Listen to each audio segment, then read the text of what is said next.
My friends, there is absolutely no rest for the wicked. Things change so fast. Just since yesterday, it's amazing how many new things I need to deal with.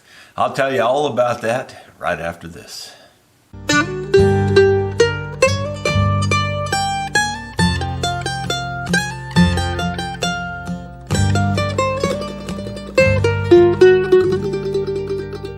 Hello my friends, Jerry Rosa here in the Rosa String Works workshop. It is Thursday, November 3rd, and we will have our shop talk tomorrow. So if you have questions for the shop talk tomorrow, be sure to put those in the comment section of this video today, and I will check it later and try to address all of those questions in the shop talk tomorrow. That's been working out very well, and I think it's been making the shop talks even more productive, and I've been hearing some good comments from a lot of people watching the shop talks, so we hope that will sustain.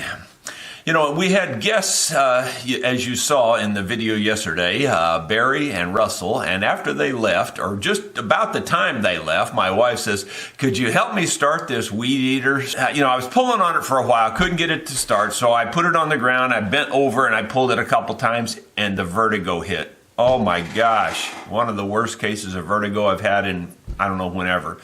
So I couldn't really do much the rest of the day yesterday, which really puts me behind when I can't work, because you got to work at a pretty good pace to sort of keep from getting too far behind around here. Well, not long after the vertigo struck, a good friend, Maureen Hall, called. I haven't seen Maureen in a very long time. She's a very good musician, and they tour around and do a lot of house concerts and things. And she said she was really needing my assistance, and so I trying to give her a little priority service here. Let me show you what she brought. She brought a I guess it's a Taylor, isn't it? Yep. And the bridge is coming loose on it, and that wouldn't be much of a problem. I could take the bridge off and fix it, but then it's got these little, see the little weird circle things there? I don't know if it's showing up very well or not.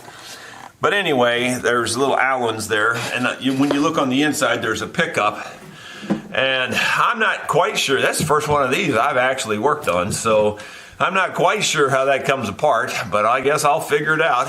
But I've got to get the pickup out first, so I'm not 100% sure how all that comes apart yet, but I'll either Google it or figure it out on my own, one of the two. Then I got to get the bridge off that, put it back on, because she's got more house concerts coming up right away, and so this has now become a rush job. So that's kind of jumped in front of all the rest of them. Now keep in mind, I got a bunch of them in stock. They go 1, 2, 3, 4 up on the shelf, 5 hanging here.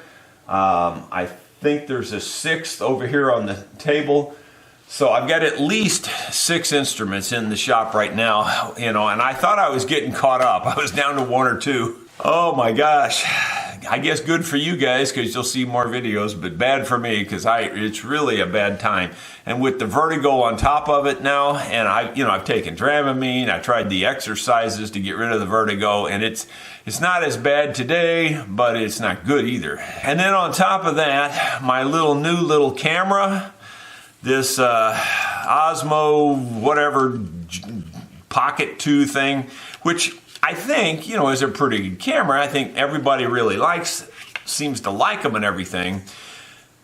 It will not, and I say not, N-O-T capital letters, talk to my smartphone. I've tried it with the Bluetooth. I've tried it with the the cable. I've tried it with connecting it directly up like they show on all the videos. I've tried every tip and trick I can find.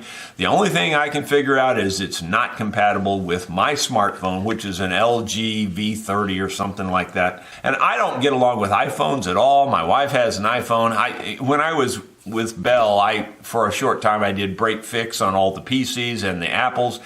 Me and Apple just don't get along at all. It's kind of like me with two-way truss rods. I know people just love their Apples and things, but when you understand the whole technology, Apple just makes me mad because they make everything proprietary. And anyway, I'm not going to get off on that rant, but the point is I tried an iPhone with this too, and the iPhone wouldn't even load the stupid app. It just sat there and said it's loading and loading and loading and loading and loading, and I mean like 20 minutes later it was still loading. I gave up on that. So I'm going to try this with my office phone. I have one more smartphone. It's an Android phone also, and maybe it'll connect to that. But right now this is about a $300 brick. Is really what it amounts to. I'm so frustrated with that it's just ridiculous that it doesn't connect up. And you know, all the videos I saw on that camera, by the way, none of them tell you what requirements are there for the smartphone. In other words, it doesn't say you have to have this minimum requirement for this to talk to your smartphone. I have not found that. So if anybody finds that, please put that in the comments of this video, because like I said, I'll be looking at the comments later. It's more frustrating because of the vertigo. I am just so messed up. The Dramamine has helped a little bit, but that's not really doing it either. I got to be very careful how I move my head. So in terms of the work that I have to do, I'm actually further behind on instruments now than really about the time Caleb left. We had about the same backup. Yeah, we probably had a little more backup then, but right now I'm backed up pretty good again. That's unfortunate, as I said I was going to try to take a vacation here in November, and I've got a lot of firewood to cut and all those kinds of things. Speaking of firewood, someone mentioned in I think the last video, why don't I get a processor? Well, in effect, I really do have a processor. I mean, I've got the Bobcat that splits it 4 ways.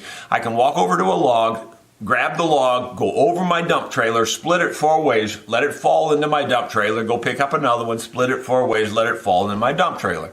So I never have to actually touch it. I think the reason they felt I should get a processor was because we had to load all that stuff by hand and do all that and, cut all that wood. The problem is, a processor won't help you on that small stuff anyway.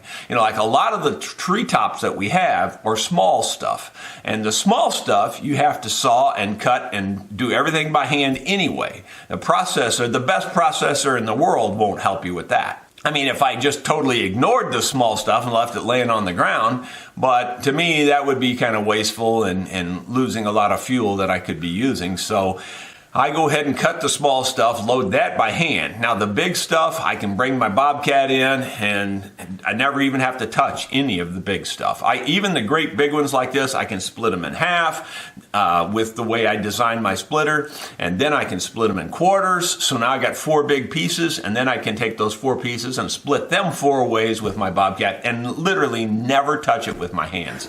So my processor is just about as good as any of those big $100,000 processors that you can buy on the market, and mine only cost me a few $100s to make. So there you go. I guess that's going to be about it for today. I'm just hoping I can get my head straightened out so I can get some of this work done, because right now it's very difficult to get the work done. We'll see you tomorrow for Shop Talk. Be sure to put your questions in the comments today.